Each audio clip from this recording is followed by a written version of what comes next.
Karnataka prime ಟೈಮ್ಗೆ ಸ್ವಾಗತ. ವಾಲ್ಮೀಕಿ ನಿಗಮದಲ್ಲಿ ಏನಾಗಿದ್ದು ಮತ್ತೊಮ್ಮೆ ನಿಮಗೆ ಹೇಳಿನೇ ಮುಂದುವರಿತೀನಿ. 187 ಕೋಟಿ ರೂಪಾಯಿ ಅದರಲ್ಲಿರುತ್ತೆ, ಒಂದು ಅಕೌಂಟ್ನಲ್ಲಿರುತ್ತೆ. ಚಂದ್ರಶೇಖರಯ್ಯ ಅವರು ಒಬ್ಬ ಅಧಿಕಾರಿ, ಅವ್ರನ್ನ ಕರೀತಾರೆ. ಯಾರು?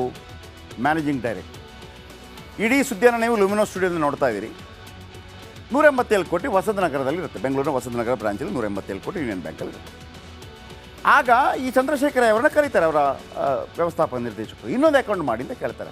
ಯಾಕೆ ಸರ್ ಇನ್ನೊಂದು ಅಕೌಂಟ್ ಅಂತ ಕೇಳೋಕೆ ಸಚಿವರು ಹೇಳಿದ್ದಾರೆ ಅಂತಾರೆ. ಅವರು ಪಾಪ ಇಲ್ಲ ಆಗಲ್ಲ ಸರ್, ಎಮ್ ಜಿ ರೋಡಲ್ಲಿ ಮಾಡ್ತಾರೆ.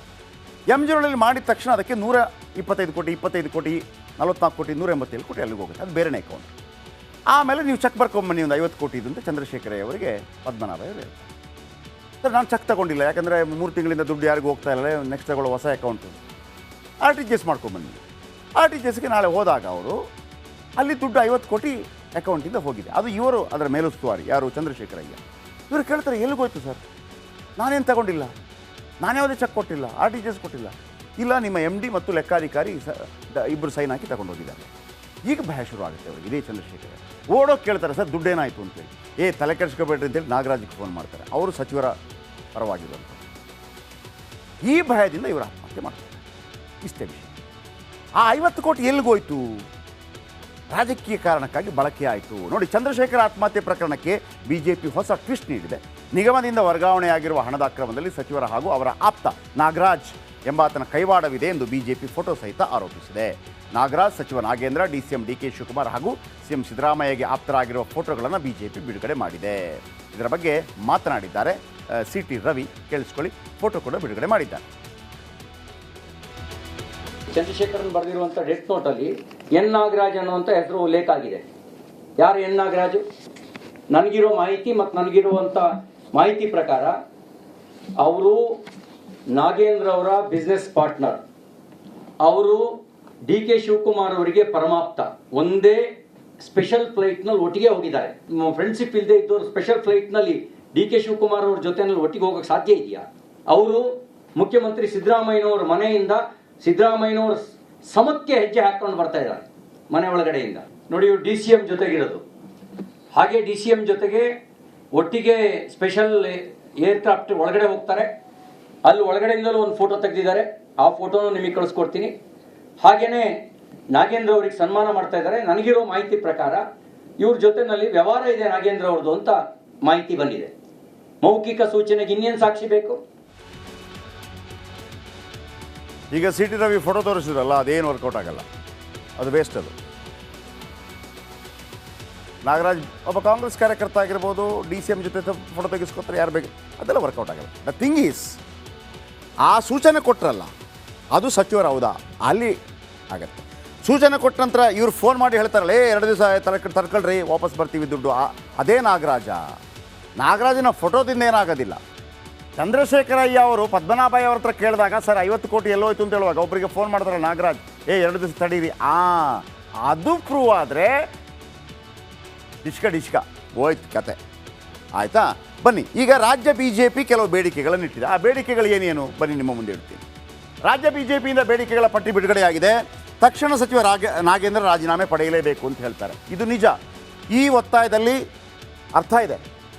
50 ಕೋಟಿಯನ್ನು ಕಾನೂನು ಬಾಹಿರವಾಗಿ ತಗೊಂಡು ಹೋಗೋದಕ್ಕೆ ನಾಗೇಂದ್ರ ಯಾರು? ಸಚಿವರಾದರೂ ಕೂಡ ರೈಟ್ಸ್ ಇಲ್ಲ, ಮುಖ್ಯಮಂತ್ರಿ ಆದರೂ ರೈಟ್ಸ್ ಇಲ್ಲ. ಆ ದುಡ್ಡಿಗೆ ರೈಟ್ಸ್ ಇರೋದು ಜನರಿಗೆ ಮಾತ್ರ. ನೆಕ್ಸ್ಟ್, ತಕ್ಷಣ ಸಚಿವ ನಾಗೇಂದ್ರ ರಾಜೀನಾಮೆ ಪಡೆಯಬೇಕು. ಅವ್ಯವಹಾರದ ಬಗ್ಗೆ ಸಿಬಿಐನಿಂದ ತನಿಖೆ ನಡೆಯಬೇಕು. ಸಿಬಿಐನಿಂದ ತನಿಖೆ ಕೊಡ್ತಾರಾ? ಸಾಧ್ಯ ಇಲ್ಲ. ಅತಿ ಹೆಚ್ಚು ಸಿಬಿಐ ತನಿಖೆ ಕೊಟ್ಟಿದ್ದು ಸಿದ್ದರಾಮಯ್ಯ, ಅದರಲ್ಲಿ 2 ಮಾತಿಲ್ಲ. ಬಿ ಜೆ ಪಿ ಗೌರ್ಮೆಂಟ್ ಅವಧಿಯಲ್ಲಿ ಯಾವ ಸಿಬಿಐ ತನಿಖೆನೇ ಆಗಲಿಲ್ಲ, ಸುಮ್ಮನೆ ಟೈಮ್ ಪಾಸ್ ಮಾಡಿದರು. ಆದರೆ 5 ಕೇಸ್ಗಳನ್ನು ಸಿ ಬಿ ಐ ಕೊಟ್ಟಿದ್ದರು 2013 2018. ಆದರೆ ಇದು ತೆಲಂಗಾಣ ಎಲೆಕ್ಷನ್ಗೆ ಏನಾದ್ರು ದುಡ್ಡು ಹೋಗಿದ್ರೆ ಸಿ ಬಿ ಐಗೂ ಹೋಗಲ್ಲ, ಯಾವುದಕ್ಕೂ ಹೋಗಲ್ಲ, ಹಂಗೆ ಅಡ್ಜಸ್ಟ್ ಮಾಡಿಬಿಡ್ತಾರೆ. ಸಿ ಐ ಡಿ ಕೊಟ್ಟಿದ್ದಾರೆ, ಸಿ ಐ ಡಿ ಅಂದರೆ ನಾವೇ ಅಡ್ಜಸ್ಟ್ ಮಾಡ್ಕೋಬೋದು ಅಂತೇಳಿ. ಒಂದು ವೇಳೆ ಮುಖ್ಯಮಂತ್ರಿಗೂ ಉಪಮುಖ್ಯಮಂತ್ರಿಗೂ ಅಥವಾ ಸರ್ಕಾರಕ್ಕೂ ಗೊತ್ತಿಲ್ಲದೆ ತನ್ನ ತವಲಿಗಾಗಿ ಏನಾದರೂ ಬಳಸ್ಕೊಳ್ಳುವಂಥದ್ದಕ್ಕೆ ಆಗಿದ್ದಿದ್ರೆ ಈಗಾಗಲೇ ರಾಜೀನಾಮೆ ಪಡೆದು ಬಿಡ್ತಾಯಿದ್ರು. ಅವ್ಯವಹಾರದ ಬಗ್ಗೆ ಸಿ ಬಿ ಐ ತನಿಖೆ. ಇದು ರಾಜ್ಯ ಅಲ್ಲ, ಅಂತಾರಾಜ್ಯ ಅವ್ಯವಹಾರ ಆಗಿದೆ. 2 ರಾಜ್ಯ ಇದೆ. ಹಾಗಾಗಿ ಇ ಡಿ ಕೂಡ ಇದಕ್ಕೆ ಎಂಟ್ರಿ ಆಗಬೇಕು ಅಂತ ಒಂದಿದೆ. 25 ಕೋಟಿ ವಾಪಸ್ಸಾಗಿದೆ ಅಂತ ಸಚಿವರು ಹೇಳಿದ್ದಾರೆ. ಇಲ್ಲಿ ಸಿಕ್ಕಾಕೊಂಡ್ಬಿಡ್ತಾರೆ ಸಚಿವರು. ಸರ್ ದುಡ್ಡು ತಗೊಂಡು ಅದು ವಾಪಸ್ ಬಂದಿದೆಯಪ್ಪ, ನಿಮ್ಮ ಅಕೌಂಟಿಂದ ದುಡ್ಡು ತಗೊಂಡು ಒಂದು ತಿಂಗಳು ಕಳೆದ ನಂತರ ನಿಮ್ಗೆ ಆಗ್ತೀನಿ ಅಂತಂದರೆ ಸರ್ಕಾರಿ ದುಡ್ಡು, ಆ ದುಡ್ಡನ್ನು ನೀವು ವೈಯಕ್ತಿಕವಾಗಿ ಬಳಸ್ಕೋಬೋದಾ? ಯಾವುದಕ್ಕೆ ಬಳಸ್ಕೊಂಡ್ರೆ ಅದು ವಿಷಯ. ಇಲ್ಲಿ ಸಿಕ್ಕಾಕೋತಾರೆ. 25 ಕೋಟಿ ವಾಪಸ್ಸಾಗಿದೆ ಅಂತ ಸಚಿವರು ಹೇಳಿದ್ದಿದೆಯಲ್ಲ, ಇಲ್ಲಿ ಸಿಕ್ಕಾಕೋತಾರೆ ಸಚಿವರು. ಇದು ಇವರಿಗೆ ಮರಣ ಶಾಸನವಾಗುವಂಥ ಸಾಧ್ಯತೆ ಇದೆ. ನೆಕ್ಸ್ಟ್, ಕುಟುಂಬ ಸಂಕಷ್ಟದಲ್ಲಿದೆ, 25 ಲಕ್ಷ ಪರಿಹಾರ ಕೊಡಿ. ಡೆಫಿನೆಟ್ಲಿ ಕೊಡಬೇಕು. ಚಂದ್ರಶೇಖರ ಅಯ್ಯ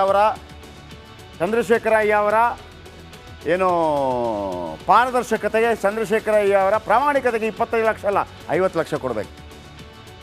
ಯಾಕೆ ಗೊತ್ತಾ? ಚಂದ್ರಶೇಖರ ಅಯ್ಯವರು ಬಾಯಿ ಮುಚ್ಚಿ ಕೂತಿದ್ದಿದ್ರೆ ಒಂದು ತಿಂಗಳು ಆ ದುಡ್ಡು ವಾಪಸ್ ಬರ್ತಿತ್ತು, ಇವರು ಸಾವಾಗ್ತಿರ್ಲಿಲ್ಲ. ಆದರೆ ಆ ಮನುಷ್ಯ ಅಂಜಿದ, ಪ್ರಾಮಾಣಿಕತೆಗೆ ಅಂಜಿದ, ಅವ್ರಿಗೆ ಮರ್ಯಾದೆ ಕೊಡಬೇಡವಾ? ಕೊಡಬೇಕು. ನೆಕ್ಸ್ಟ್, ನಾಗೇಂದ್ರ ರಾಜೀನಾಮೆ ಪಡೆಯಲು ವಾರದ ಗಡುವು, 1 ವಾರ ಗಡುವು ಹಾಕಿದ್ದಾರೆ. ಗಡುವು ಅನ್ನೋ ಪ್ರಶ್ನೆ ಗೊತ್ತಿಲ್ಲ ನನಗೇನಾಗುತ್ತೆ ಅಂತೇಳಿ.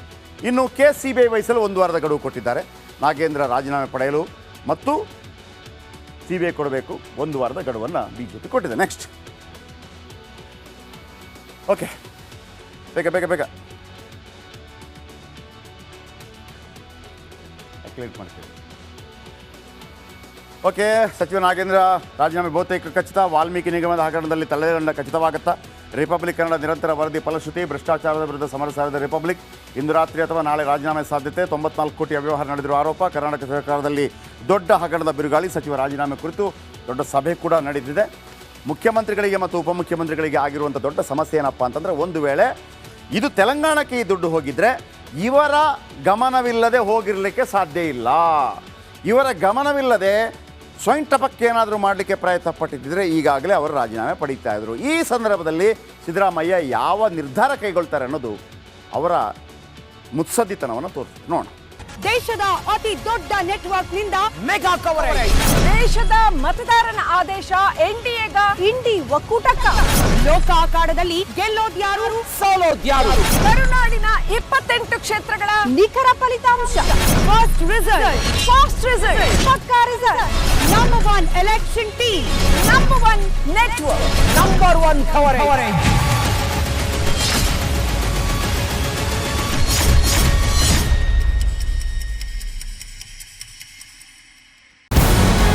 ನಮಸ್ಕಾರ, ಕರ್ನಾಟಕ ಪ್ರೈಮ್ ಟೈಮ್ಗೆ ಸ್ವಾಗತ. ನಾನು ಜಯಪ್ರಕಾಶ್ ಶೆಟ್ಟಿ. ಇಡೀ ಕರುನಾಡು ಇವತ್ತು ರೆಬೆಲ್ ಆಗಿ ನಿಂತಿದೆ. ಈ ಹಗರಣಗಳನ್ನು ಸದನದಲ್ಲಿ ಪ್ರಸ್ತಾಪ ಮಾಡಲು ಕೂಡ ಕಾಂಗ್ರೆಸ್ ಹಿಂದೇಟು ಹಾಕಿದ್ದೇಕೆ? ನಿಮ್ಗೆ ಸಂಬಳ ಅದಕ್ಕೆ, ನಿಮಗೆ ವಾಹನ ಅದಕ್ಕೆ, ನಿಮಗೆ ವೆಪನ್ ಅದಕ್ಕೆ, ನೀವು ಅದನ್ನು ಸೆರೆ ಹಿಡಿಬೇಕಾಗಿತ್ತು. ನೀವು ವಿದ್ಯುತ್ ಬರ ಇದೆ ಅಂತ ಹೇಳ್ತಾ ಇದ್ದೀರಿ, ಎಲ್ಲಿ ಬರ ಇದೆ ನೀವು ಹೇಳಬೇಕು. ಪಾಕಿಸ್ತಾನ್ ಆಕ್ಯುಪೈಡ್ ಕಾಶ್ಮೀರ್ ಅದು ಎಂದೆಂದಿಗೂ ನಮ್ಮದು. 40 ಮೆಷಿನ್ಗಳು ತಂದಿತ್ತು ನೋಟ್ ಎಣಿಸುವುದಕ್ಕೆ, ಅದೇ ಹಾಳಾಯಿತು. ಮಥುರಾದ ಗಲಾಟೆ ಇದೆಯಲ್ಲ, ಅದು ಸ್ಥಳೀಯವಾಗಿ ಕೂತು ಪರಿಹರಿಸಬಹುದಾದಂಥ ಕಾನೂನಿದೆ.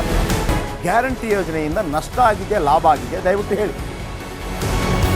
Dawood Ibrahim most wanted criminal ಯಾವಾಗಾದ ಅಂದರೆ, ಇಲ್ಲಿ ತನಕ ಭಾರತ ದೇಶದಲ್ಲಿ ಓರ್ವ ದಲಿತ ಪ್ರಧಾನಿಯಾದಂಥ ಇತಿಹಾಸವೇ ಇಲ್ಲ.